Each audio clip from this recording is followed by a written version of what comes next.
हम हर दिन 20,000 से ज्यादा बार सांस लेते हैं और छोड़ते हैं, लेकिन क्या आप जानते हैं कि इसी साधारण सी दिखने वाली सांस के पीछे ब्रह्मांड की सबसे बड़ी शक्ति छिपी है। हमारे उपनिषद और तंत्र शास्त्र कहते हैं कि जिसने अपनी सांसों के रहस्य को समझ लिया, उसने समय और मृत्यु पर भी विजय पा ली।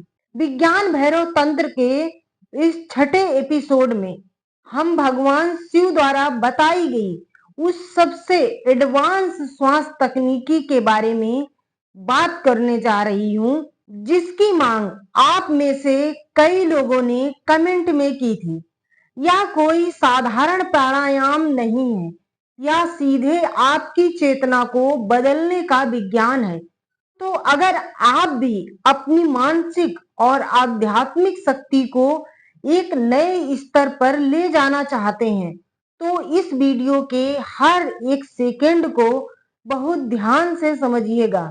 दोस्तों, भगवान शिव माता पार्वती से कहते हैं कि जब सांस पूरी तरह से बाहर निकल जाती है या जब सांस पूरी तरह से भीतर भर जाती है, तो इन दोनों स्थितियों के अंत में सांस एक पल के लिए अपने आप रुकती है। योग विज्ञान में इसे कुंभक कहा जाता है। बाह्य कुंभक और आंतरिक कुंभक। बाह्य कुंभक उसे कहते हैं जब सांस पूरी तरह बाहर निकल जाए और भीतर ना आए। आंतरिक कुंभक उसे कहा जाता है जब सांस पूरी तरह भीतर भर जाए और बाहर ना निकले। शिव कहते हैं कि इन दोनों ठहरावों के बीच में जो शून्य या खाली स्थान बनता है, वही ऊर्जा का असली स्रोत है। साधारण तौर पर हमारा ध्यान इस ठहराव पर नहीं जाता, क्योंकि यह कुछ ही मिली सेकेंड के लिए होता है। लेकिन इस एडवांस तकनीकी के अभ्यास से हम इस ठहराव को बढ़ाना सीखते हैं। जैसे ही सांस ठहरती है, मन पूरी तरह गायब हो जाता है और केवल शुद्ध आत्मा बचती है। आइए अब जानते हैं कि इस एडवांस ब्रीथ मास्टर तकनीकी का अभ्यास आपको कैसे करना है। इसे बहुत ही सावधानी और सही तरीके से करना अनिवार्य होता है। स्टेप 1, किसी भी शांत जगह पर रीढ़ की हड्डी को बिल्कुल सीधा करके बैठ जाइए। अपनी आंखें बंद करें और शरीर को पूरी तरह ढीला छोड़ दें। 2 मिनट तक अपनी सामान्य सांसों को केवल देखें। स्टेप 2, आंतरिक ठहराव पर ध्यान। अब एक गहरी और धीमी सांस अंदर लें। जब सांस पूरी तरह फेफड़ों में भर जाए, तो उसे जबरदस्ती रोकने की कोशिश ना करें। बस उस अंतिम बिंदु पर अपना पूरा ध्यान टिका दें, जहां सांस अंदर जाना बंद कर चुकी है और बाहर आने वाली है। उस एक पल के सन्नाटे को महसूस करें। स्टेप 3 में धीरे धीरे सांस को छोड़ें। जब सांस पूरी तरह बाहर निकल जाए, तो उस बिंदु पर ठहर जाएं जहां फेफड़े पूरी तरह खाली हैं और अगली सांस अभी शुरू नहीं हुई है। इस बाहरी शून्य पर अपना ध्यान केंद्रित करें। स्टेप 4 में इस ठहराव को केवल 2 से 3 सेकंड तक ही रखें। धीरे धीरे, बिना किसी हड़बड़ी या फेफड़ों पर दबाव डालें, इस ठहराव को बढ़ाने का प्रयास करें। अब एडवांस श्वास तकनीकी के वैज्ञानिक और आध्यात्मिक फायदे की बात कर लेती हूँ। जब आप इस विधि में मास्टर हो जाते हैं, तो आपके शरीर और मस्तिष्क में ये बड़े बदलाव आते हैं, जैसे प्राण शक्ति का जागरण। यह तकनीकी आपके शरीर के सुषुम्ना नाड़ी को सक्रिय कर देती है, जिससे आपके भीतर की सोई हुई ऊर्जा जागने लगती है। तुरंत मानसिक शक्ति मिलना। जैसे ही सांस ठहरती है, दिमाग का मंकी माइंड तुरंत शांत हो जाता है। ओवर थिंकिंग और तनाव जड़ से खत्म हो जाते हैं।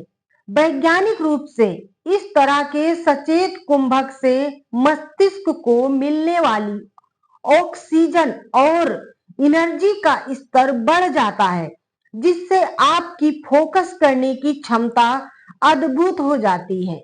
लेकिन यहाँ पर एक जरूरी चेतावनी है दोस्तों, ध्यान रखें कि इस एडवांस तकनीकी में आपको सांसों के साथ कोई जबरदस्ती नहीं करनी है। यदि आपको चक्कर आए या बेचैनी हो तो तुरंत सामान्य श्वास पर लौट आएं। यह अभ्यास धीरे धीरे समय के साथ गहरा होता है। दोस्तों, इस विधि को शुरू करने से पहले आप में से कई लोगों के मन में कुछ जरूरी सवाल आ सकते हैं।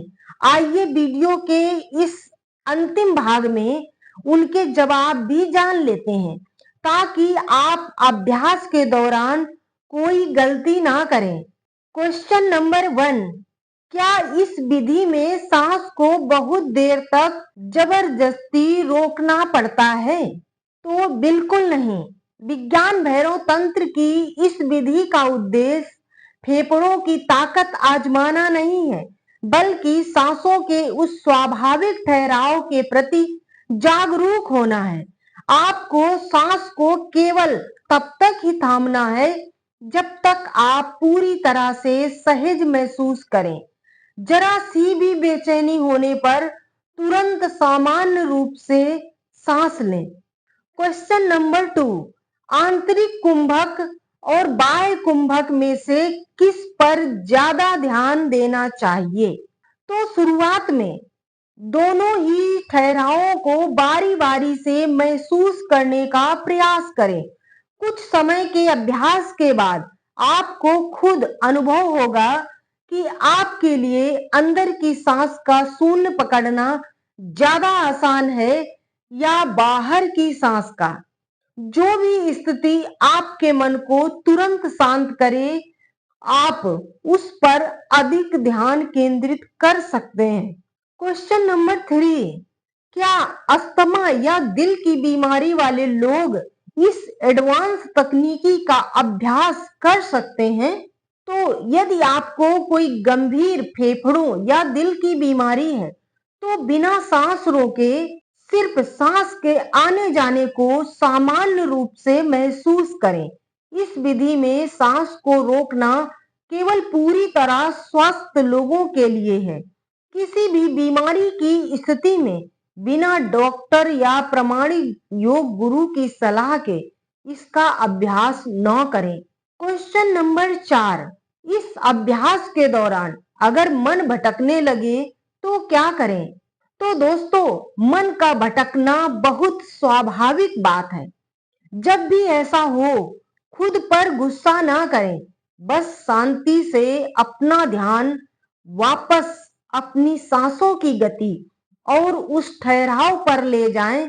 यह अभ्यास धीरे धीरे समय के साथ कंसिस्टेंसी के साथ गहरा होता है, इसलिए पेशेंस रखें।